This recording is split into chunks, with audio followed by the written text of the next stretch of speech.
हमारे साथ जुड़ रहे हैं खास मेहमान, उनसे हम समझने की कोशिश करेंगे। समझने की कोशिश ये करेंगे कि देश के तौर पर हम क्या महाशक्ति बनने की तरफ अग्रसर हैं? क्या महंगाई का बढ़ना इकोनॉमी के लिए अच्छा सूचक है? और महंगाई के बढ़ने के बीच में क्या आम आदमी ये सोचकर खुश रहे क्या कि देश तरक्की कर रहा है, लिहाजा वो अपने हिस्से का इसमें योगदान दे रहा है? गोपाल कृष्ण अग्रवाल हमारे साथ जुड़ रहे हैं, प्रवक्ता हैं भारतीय जनता पार्टी के, इकोनॉमी को बहुत अच्छे से समझते हैं। उनकी जो शिक्षा दीक्षा है वो भी इकोनॉमी में ही हुई है। प्रोफेसर गौरव वल्लभ भी इसी तरह के बैकग्राउंड वाले हैं, उनकी भी जो शिक्षा दीक्षा है इसी स्ट्रीम में हुई है और अब समृद्ध अनुभव रखते हैं। कई बार आपने देखा है उन्होंने बड़े बड़ों को जीरो में फंसाया है। आज हमारे साथ अमन अग्रवाल भी होंगे, प्रोफेसर हैं IIF के, उनसे भी हम समझेंगे कि ये आंकड़े क्या दिखाते हैं और क्या छिपाते हैं। प्रॉन्जॉय गुहाठा कुर्ता हमारे साथ जुड़ रहे हैं, सीनियर जर्नलिस्ट हैं, कई बार आपने हमारे साथ उनको चर्चा में देखा है, उनकी निगाहें क्या देख रही हैं उनसे भी हम समझने की कोशिश करेंगे। गोपाल कृष्ण अग्रवाल साहब, आपके साथ चर्चा खोलता हूं।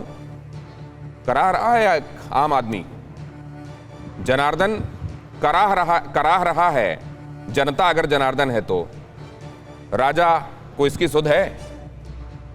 देखिए, अगर राजा जिस तरह से आप कह रहे हैं, प्रधानमंत्री तो हरदम यही कहते हैं कि मैं तो प्रधान सेवक हूँ, राजा यहाँ कोई नहीं है। वस्तुस्थिति जिस तरह की ग्राउंड रियलिटी होती है, अर्थव्यवस्था को उससे आगे ले जाने का जो सत्ता में होते हैं उनका फर्ज होता है।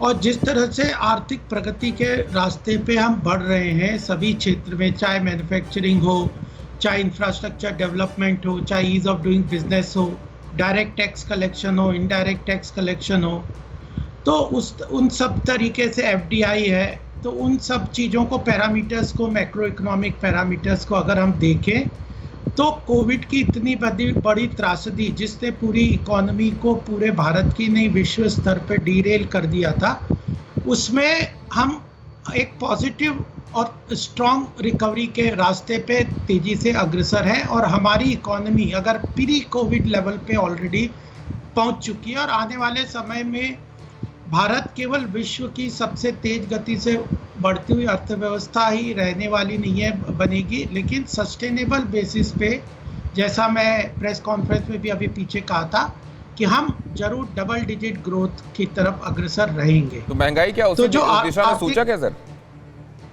क्या चीज? क्या जो आम लोग परेशान हैं, उनके हाथ में कुछ बच नहीं रहा है, 5 या 6 तारीख को उनका मामला खाली हो जाता है, तनख्वाह की राह पूरे महीने देखते हैं, क्या वो ये सोचें कि आने वाले दिन हसीन हैं, अच्छे हैं? आज उनकी जिंदगी जरूर दुश्वार है।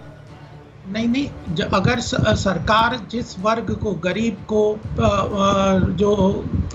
जो रूरल वर्ग है, अर्बन रूरल एरियाज में जो लोग हैं, मजदूर हैं, उन सब के लिए त्रासदी से उनको काफ़ी ज़्यादा दिक्कतें हुई हैं, तो उन लोगों के लिए अलग तरीके की सरकार की जन कल्याणकारी योजनाएं, चाहे मनरेगा के साथ उनको पैसा पहुंचाने की बात है। तो आप ये कह रहे हैं कि इसमें मिडिल क्लास को थोड़ा ग्रांटेड लिया जा रहा है क्या? परवाह देश की, सोमवार से शुक्रवार रात 10 बजे TV9 भारतवर्ष पर।